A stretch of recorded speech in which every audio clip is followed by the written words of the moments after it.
So here I am in the studio, just looking across some comments that you, the people of tomorrow, have delivered, asking me questions to ask questions to people that pass through the studio.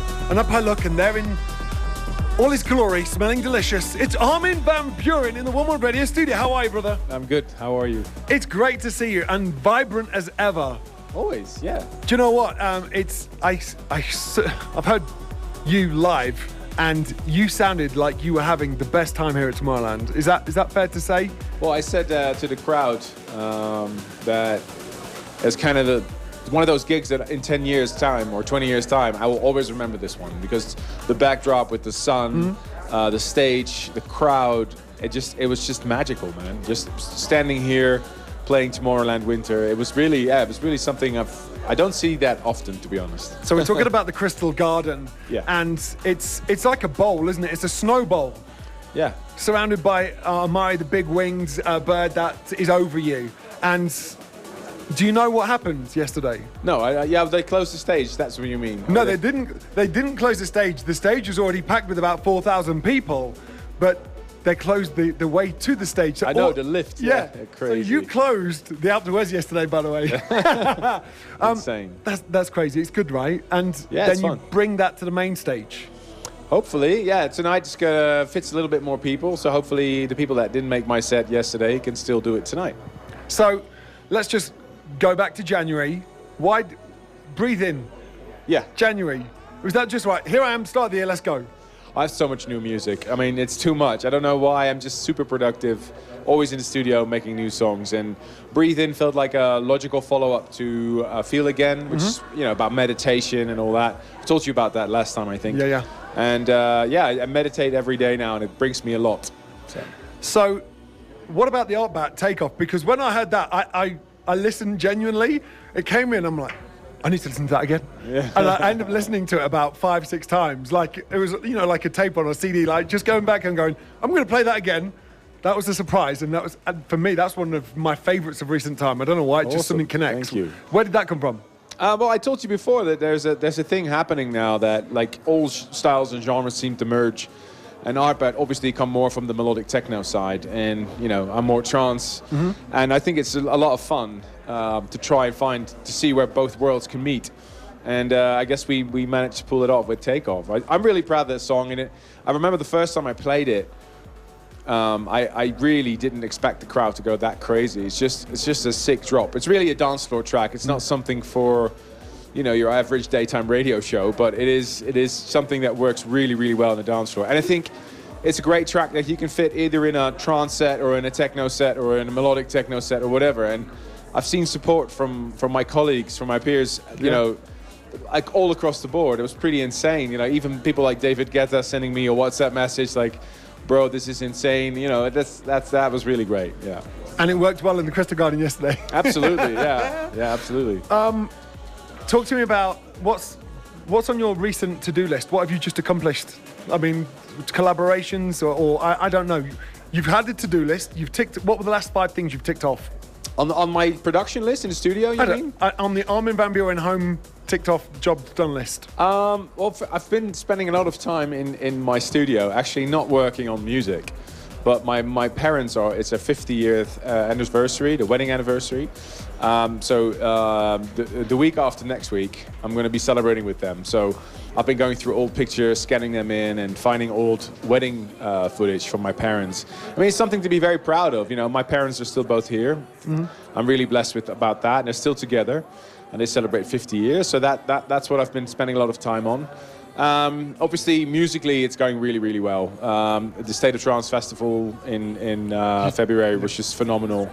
And I was really proud because I played back-to-back with Joris Voorn. I played back-to-back with Hilo. And it was surprisingly good. I was a bit scared, to be honest, because Joris is one of my heroes. But it was really great to look inside his head, and standing next to a techno genius as Joris was just amazing. You kind of get to look into his head a little bit. So that's definitely one on the list that I've ticked off.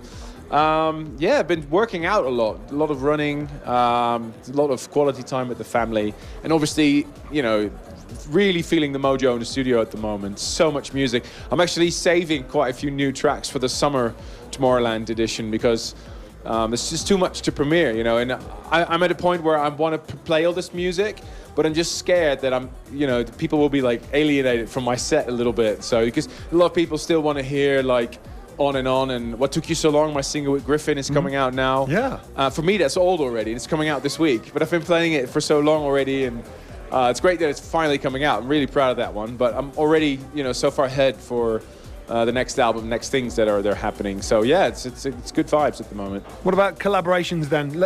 Without name, I want you to name names. Come on, give me. You mentioned Joris. So if you're doing back-to-backs with Joris and you're doing back-to-backs with Oliver, so does that spill over into some future projects? I can give you a scoop. I'm doing a track not only with Hilo, but I'm also doing a collaboration with Oliver Heldens. So we're having 2 tracks, which are radically different from each other, by the way, which is great. And I love Oliver. He's such a genius. I mean, not only is he one of the nicest DJs out there, but he's also highly intelligent. And I've witnessed it being in the studio with him for so many days, because we really spend a lot of time in the studio.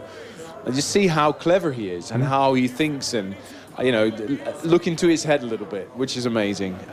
So yeah, that's going to happen. My track with Griffin is something I'm really proud of. It's a result of a writing session in November in LA.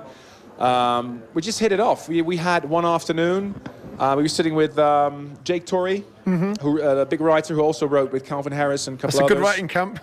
Toby Gatt, who you know from John Legend, All of Me. And Madison Love, she's amazing. Just love her. She's amazing voice. So that's coming this week. How do you get those people in the room? Do you ask them, or do you like? Yeah. No, it was a writing camp. I'm always writing with other people. But do you contact him and say, hey, come and join me? Well, it's either me or it is a publisher. In this case, it was the publisher. And I was just touring around LA, and I'm doing a lot of these sessions. And honestly, only like one out of 4 actually gets out. Okay. So can you imagine how many songs I have on a shelf? So what happens with those? They just, usually something happens with every one of them. But a lot of them are just sometimes, for example, an older track of mine, Just As You Are, was on a shelf for about 4 or 5 years before it got released. So it's a lot of songs that I'm working on. Sometimes you just feel like, now with the ravey sound, the really fast sound, now I can all of a sudden release all those tracks that I have on the shelf or half-finished ideas. But like 4 or 5 years ago, I couldn't release those tracks because the BPM wasn't there. Yeah, it wasn't ready. So that's an example. I don't throw anything away. I just, it's good to have stuff on the shelf. You have consciously said in the past that you'd say no to things more than you have done. Yeah. But it's very pleasing to see that you've announced a summer residency once again. Yeah. All right, so that's exciting. So, because obviously we've already talked too long, what does this year look like? Give me sort of the 3-4 highlights that you're looking forward to this year. You've already mentioned Tomorrowland this summer. Yeah. We're celebrating 20 years, so I know that will be special for you as well. Give me something else around that. What else are you excited about? Well, I'm very excited about returning to Ushuaia and Ibiza. I'll be there only in September. That's a conscious decision because I want to be with my kids and I want to have a holiday with them. Really excited about that. Ooh, there's a few things we haven't even announced yet, which I'm really excited for, but can't spill them yet. So many, man. EDC, Las Vegas, that's coming up in May. Really excited for that one. Brooklyn Mirage, always special. New York, really can't wait for that. I'm doing a few shows in Australia. I'm really excited to go back there. Melbourne and Gold Coast, I think it is. And then super excited to return to Chile and Peru. Actually, I haven't been to Peru in years. So that's coming up in April, yeah. You've said just earlier on, you found your mojo in the studio, but I think you've found your mojo, period, right? Yeah, but it's a much better balance, man. I mean, we've talked about this, but it's not easy to manage a family life, a normal life, with a DJ lifestyle. It's almost impossible, I want to say.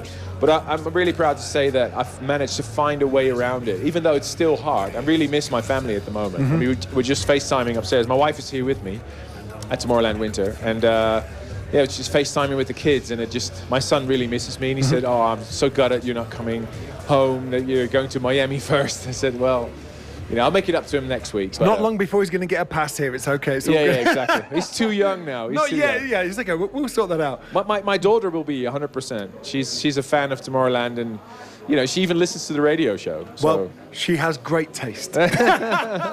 Armin, it's always a pleasure, and I'm so excited. I'm going to be there. I'm looking forward to you closing out the Tomorrowland Aquarium Spectacular main stage tonight. Go and have fun, enjoy it, continue, obviously, success. Awesome, man. Always and a pleasure see you to in talk the to you. summer, okay? Thank you. Lots See of you love. in the summer. Right. Cheers. Matin is on the main stage. Let's do it.